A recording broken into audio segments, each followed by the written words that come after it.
mesdames et messieurs les maires adjoints, mesdames et messieurs les conseillers, mesdames et messieurs les présidents des associations aulnaisiennes et voisines, mesdames et messieurs les adhérents du CARA, mes chers amis, bienvenue aujourd'hui dans notre salle de classe de Gainville. À travers cette exposition, vous montrant les outils pédagogiques et les matériels utilisés autrefois dans les écoles primaires, le CARA a voulu évoquer ce qu'était l'école de nos parents et de nos grands-parents. Sans prétendre à l'exhaustivité du sujet, nous avons retracé les dates importantes et rappelé les noms des grandes figures qui ont marqué l'école. Pourquoi 1745-1945 La date de 1745 est celle du décès du curé Lanel qui a fait bâtir une école à Aulnay. La phrase citée sur son épitaphe, je cite, « Il a fait bâtir le vicariat et l'école à ses dépens et les a donnés à la fabrique, toujours visible à l'église Saint-Sulpice, confirme qu'il y avait une école à Aulnay en 1745. Nous n'avons pas trouvé encore de traces d'école plus anciennes à Aulnay, mais on va chercher. Nous nous arrêtons en 1945, à la fin de la Deuxième Guerre mondiale, parce que le travail aurait été trop important pour parler de la totalité des établissements scolaires. Nous souhaitions surtout faire revivre l'école du début du XXe siècle. Les écoles construites pendant cette période donc, sont le bourg, comme vous verrez, donc le prétectorat Saint-Joseph, le parc du Guesclin et Jeanne Hachette, aujourd'hui l'Espérance, le pont d'Union, et puis dans les années 30, Nonneville, les Prévoyants, Paul-Bert et Anatole France. Nous citons également les écoles et les pensionnats aujourd'hui disparus, et notamment le collège Jeanne d'Arc, créé par l'abbé Dumont, transformé par la suite en hospice Bigotini et qui va connaître une autre destination prochainement. L'école publique et laïque était et est toujours indispensable pour former des citoyens éclairés. La majorité des Français d'alors étaient peu cultivés et les rares écoles existantes étaient sous l'emprise de l'Église. Des anticléricaux, dont Jules Ferry, vont dès juin 1981. 1881. 1980, c'est un autre. Oui, instaurer l'école primaire, publique et gratuite, puis en 1882, obligatoire pour les enfants de 7 à 13 ans. Elle deviendra obligatoire jusqu'à 14 ans en 1914, mais à cause de la guerre, cette mesure n'a été appliquée qu'en 1918. La journée de l'écolier commençait par la leçon de morale qui devait développer le bien fondé des règles élémentaires de la civilité.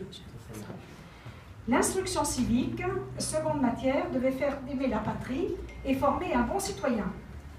Elle était, comme la leçon de morale, présente aussi dans toutes les matières. Dans l'ordre d'importance, était enseignée la lecture, l'écriture, le calcul, la grammaire, la conjugaison, la géographie, l'histoire et les sciences naturelles. L'enseignement du dessin, du chant et de la gymnastique était peu pratiqué dans les écoles primaires. Et pour devenir bonne ménagère, les deux filles devaient apprendre les travaux de couture et de tricot. Vous aurez un aperçu des travaux de couture au premier étage. C'était aussi l'apprentissage de l'hygiène et le port du tablier obligatoire. L'école primaire, c'était aussi le certif, supprimé en 1989, après plus de 100 ans d'existence.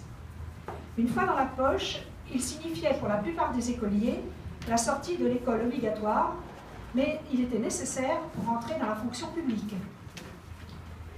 Comme vous pourrez le constater sur les buvards et protège-cahiers qui font aujourd'hui le bonheur des collectionneurs, l'écolier était déjà une cible de choix pour les publicistes. De nombreuses photos de classe raviveront les souvenirs des anciens. Merci à tous ceux qui nous ont permis de les reproduire. Certains se reconnaîtront ou reconnaîtront leurs parents ou grands-parents. Pour concrétiser cette exposition, cela a nécessité un travail considérable de recherche aux archives municipales et dans celles de l'association, et Internet nous a été également très, très utile. Bien que le CARA possède une certaine quantité de documents et d'objets scolaires, il lui a fallu en trouver d'autres, le matériel pédagogique étant important pour accompagner les textes.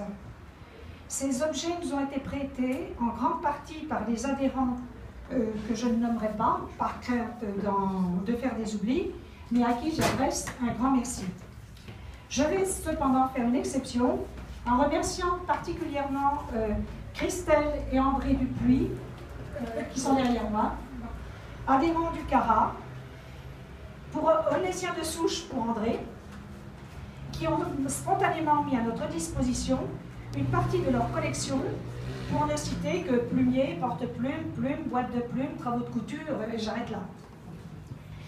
Nous aurions aimé vous proposer de vous asseoir devant ces pupitres de bois, en bois, et d'écrire à la plume trempée dans l'encrier de porcelaine une dictée du certificat d'études primaires lorsque les 5 fautes étaient éliminatoires, mais ce sera une autre fois.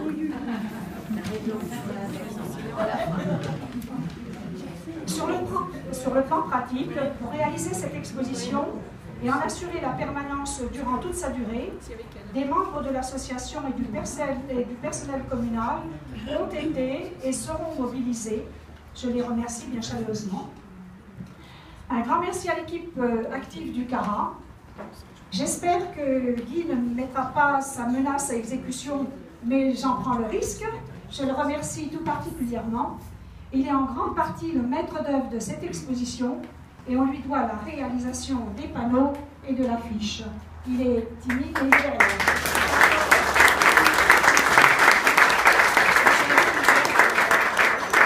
Je remercie bien sincèrement la municipalité pour son aide financière et logistique, ainsi que le Crédit Mutuel, notre banque, qui nous accorde une petite subvention. Comment ? Pas trop fort. Vous nous prêtez les locaux, vous nous prêtez le personnel, c'est bien. L'année dernière, nous avons édité un catalogue souvenir de l'exposition 14-18 qui a beaucoup intéressé les Aulnésiens et qui est toujours disponible chez nous ou à l'Office de tourisme pour ne pas faire de publicité. Et il a été entièrement financé par la société EC que nous remercions encore chaleureusement. Nous avons bien évidemment le projet de faire de même cette année et espérons que d'autres entreprises aulnésiennes nous soutiendront pour le réaliser en suivant l'exemple de la société EC. L'école ne laissant que des bons souvenirs, je vous souhaite de passer un agréable moment en vous promenant dans les 2 salles de cette demeure historique. Ce sera peut-être l'occasion pour les anciens d'évoquer aux jeunes visiteurs leurs histoires d'écoliers lorsqu'ils étaient sur les bancs de l'école à Aulnay. Mais pour conclure, monsieur le maire, j'aurai la même question que l'année dernière.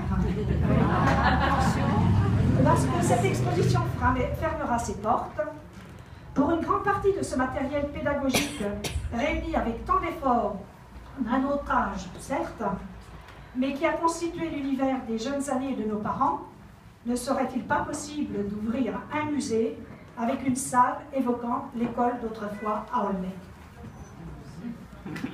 Merci.